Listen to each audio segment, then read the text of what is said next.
Poté, welcome to noise11.com. It's exciting to see new music, your first new music since 2021's A Tenuous Tale of Her.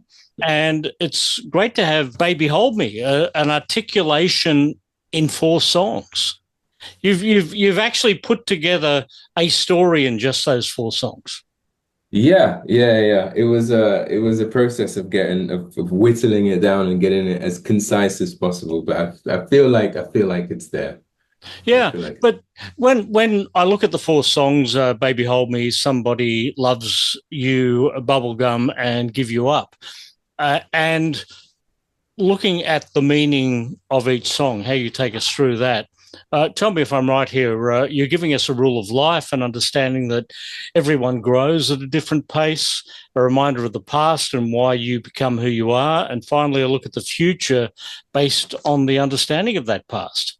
Yeah, I suppose it's just a process that I've learned and trying to be kind in that process, to myself. You have released 4 songs that in some artists' cases take an entire generation or an entire catalogue to tell a story of. I mean, this is amazingly articulate just in the amount of music that we have on this one EP. So that's very sweet of you to say. I suppose it's probably the influence of a lot of artists that came before me, of listening to them a lot and kind of admiring their songwriting and the ability to kind of be concise, whether that's like a Kendrick Lamar or like a Reg 32 or Bashi from London, all of these artists which I deeply admire what they do, and I suppose, they're storytelling.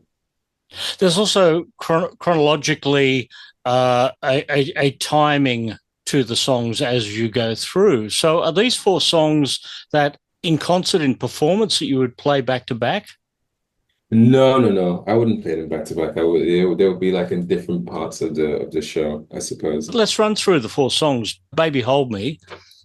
Tell me what that means to you. Baby Hold Me was the realization that I was unable to hold myself. I suppose it's the stage of kind of the realization that I didn't love myself enough to give myself space and time to grow. And I suppose Baby Hold Me was coming to terms with that and trying to find ways in which I could do that. So that goes into Somebody Loves Me. Tell me about that song. Yeah, Somebody Loves You is I suppose it's the expression of the realization of the realization that I'm going through this phase of lately I'm trying to love myself. And I suppose making it a mantra that somebody loves you in this process of growing. So why don't you love yourself? It's that. And Bubblegum then is the awakening, realizing that the world doesn't center around you, the world centers around the world. And it's bigger than you. Life is bigger than you. It's I mean you you put it perfectly, really. You put it perfect. This is almost like therapy over 4 songs. I mean, I guess all those years of therapy actually coming into actual practice with the release. Yeah. So Give You Up, which is the final song on the EP, Bonobo, who is with you on this. Now, explain who that is and the relationship with the label that you're working with.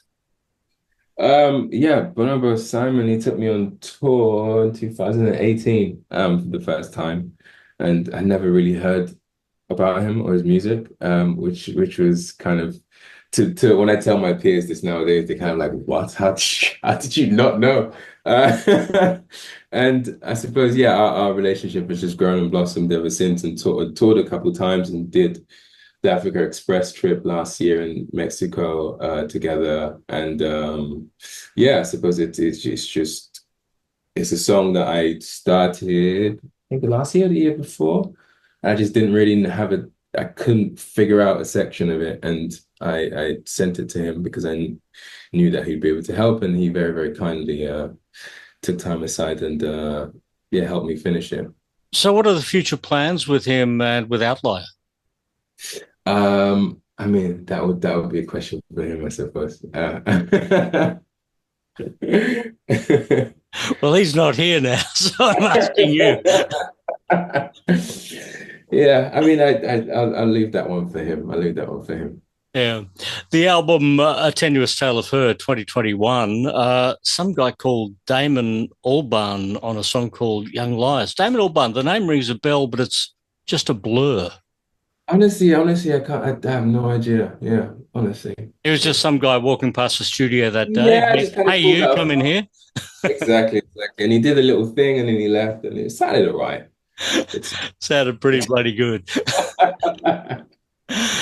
how did you and he meet up? it was through Remy, who's also a part of Gorillaz, because they were in the same studio building at the time. And yeah, Remy took me down to the studio one day and yeah, we met and yeah, he told Damon that brought in this song that he thought yeah, he would be into basically. Yeah, and that was kind of the start of that. And then later down the line, I was in the studio again, and yeah, Damon came up and I played him the idea for Young Lies, and he very kindly, yeah, recorded some vocals like right there and then for it. Damon plays a character on that song, Young Liars, a corrupt, cynical politician. I can't imagine that that sort of character even exists in this world today. Honestly, neither can I. Neither can I. We live in such a perfect world. Who would have?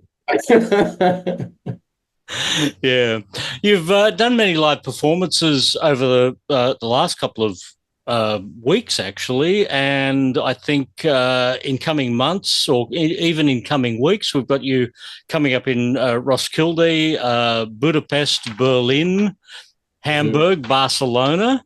Mhm. Do you want me to just outline my next month? I'll be in Melbourne, Melbourne, Melbourne, Melbourne, and Melbourne. Yeah, it's gonna be a fun tour. I'm starting on Tuesday, no, Thursday. It's Thursday. So heading on the road with Damon and Garrett, the Africa Express guys. Just yeah, that's gonna be a lot of fun. Looking In forward to it. past years, you've been to North America. You played Mexico. You played America. You played Canada. You played many parts of Europe, France, Spain over the years. How does an international audience find you when you get up there? Are they people who know who you are when you get up to play? What sort of reaction do you get from like a Mexico or a Canada when you go to those territories? Honestly, it's often kind of surprising that someone knows about you. It's kind of just like, what? Like, how? I was just on the flight for like 11 hours. Like, how the hell did you know about anything that I've done? So it's really a blessing. It really, really is. And yeah, very grateful that people listen, people show love. Um, yeah, yeah, it baffles me, but I'm very grateful. Growing up in Saint Lucia, what sort of music were you exposed to as a young kid?